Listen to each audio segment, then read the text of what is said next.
what you're hitting on is exposure therapy, right? The first time you go get that coffee, it's going to be a bit of a challenge. You might be overwhelmed with a lot of things going on.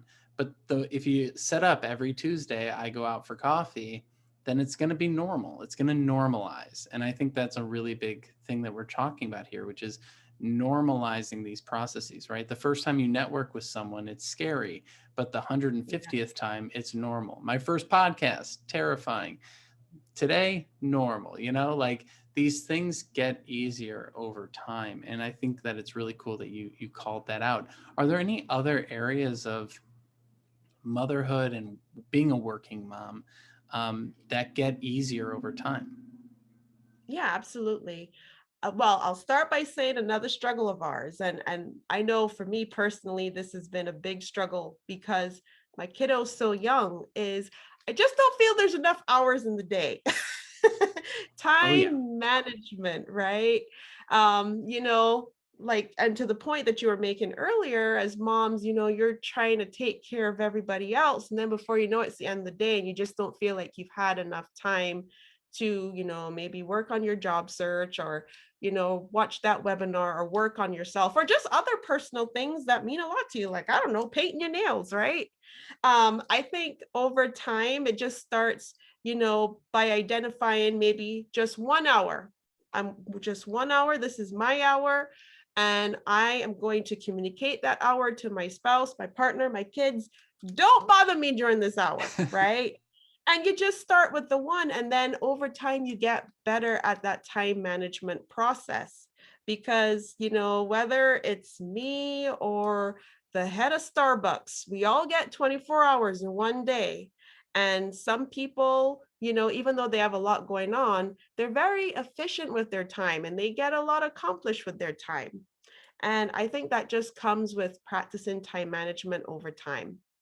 There's a business coach, like, she talks about time management a lot, and I love a lot of her stuff. And she says, it's all about doing the right thing at the right time. So challenging those mindset beliefs about, effective time management or being productive. It's about, you have to be doing 10 things in one day and you spend the same amount of time on each of the things. That's not it at all. It's just about doing the right thing at the right time. And maybe it's just one thing or just 1 hour, just prioritizing what that important thing is for you. I love that you're hitting on the schedule stuff too, because that has been coming up a lot lately in my coaching, where people are like, yeah, yeah, I hear everything you're saying, Martin, and I know I should be doing all this stuff, but there's just not enough time in the day. Help me organize my day. So we sit down and we do it.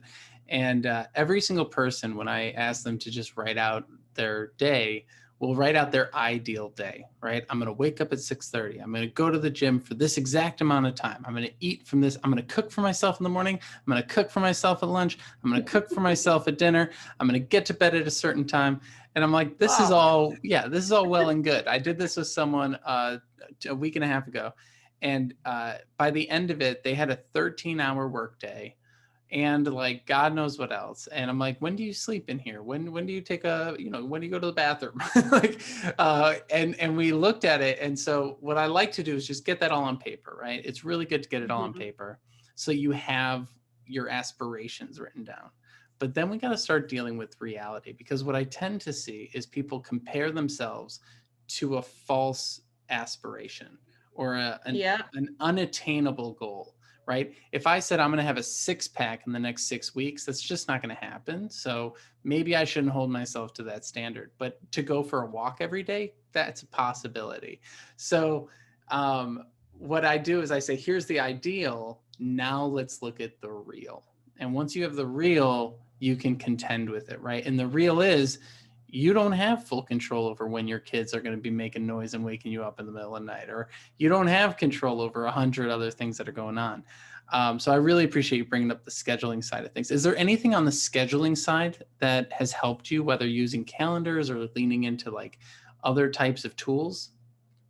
Yeah, absolutely. I think, and whatever platform you use to do this, I think having it written, have your schedule written. I think that's very important.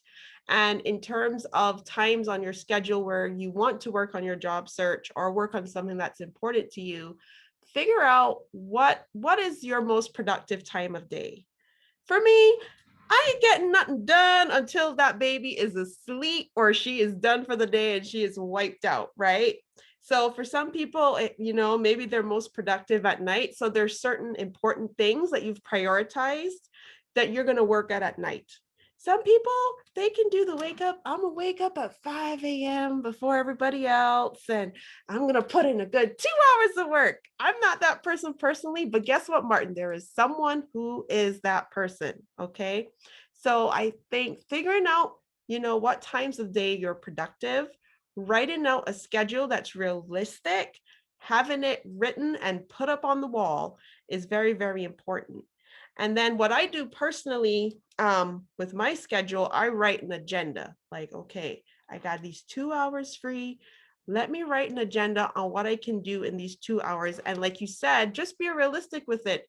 I'm not writing 10 things, Martin, because I cannot do 10 things in 2 hours. I can do two things in 2 hours.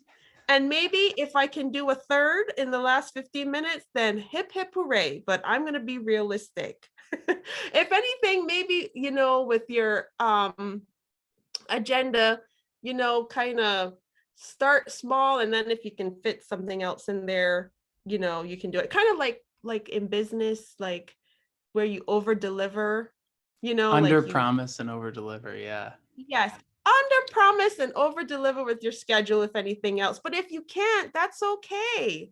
Just write an agenda that's realistic to you.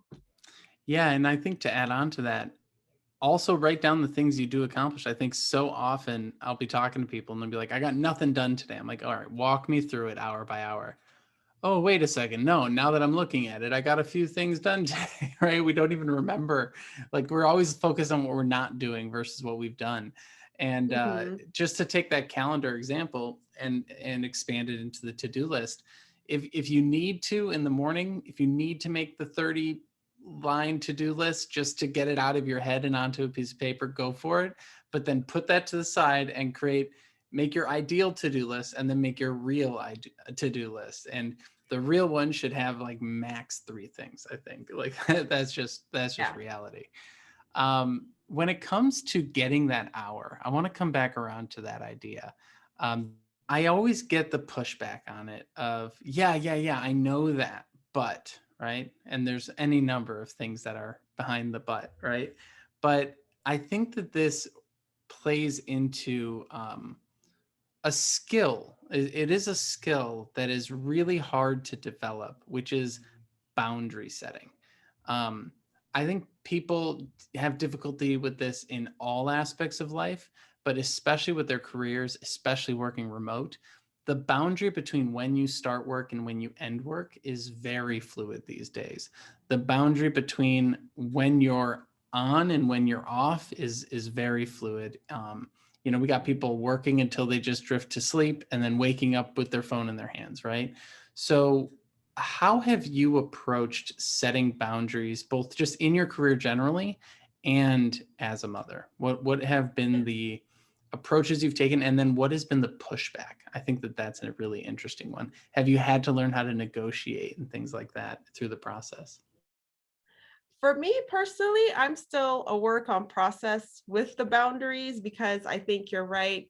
Just the nature of being a stay-at-home mom, it is very easy for the boundaries to be blurred. And even with, professionals who are working from home, your workspace is your home space, right? So it's just very easy for it to be blurred. So I think that's where you have to be very, very intentional about even setting up a physical boundary. So, for example, for me, work stuff, it is just not happening in my bedroom. It is not. It is not. Bedroom is where I watch Netflix and pass out after a very, very long day. Okay. So, having maybe just a physical place, right? That is in your home. Like this is where work happens. And it's not happening on the couch in the living room or in the bedroom or wherever that place is for that person, right? And then, I mean, this might sound like a very silly idea, but I know it's helped me and I know it's helped a lot of other people. Not doing work in your pajamas, actually, putting on just changing your outfit and brushing your hair. That is actually another example of boundary setting because when I'm in my pajamas, I'm not doing work. I'm watching Netflix, I'm relaxing, I'm sleeping for however long I can sleep before my child wakes up. So that is another practical way in which you can set boundaries.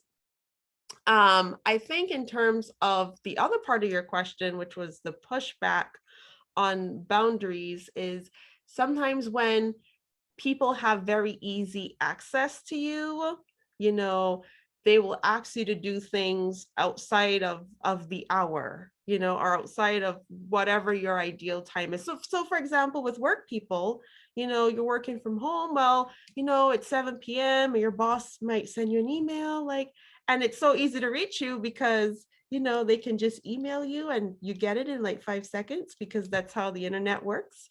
And then even with moms, and with kids, for example, it's like, well, my kid kind of lives with me, so it's very hard to do alone time sometimes because my kid can like find me. She comes looking for me, Martin. She does.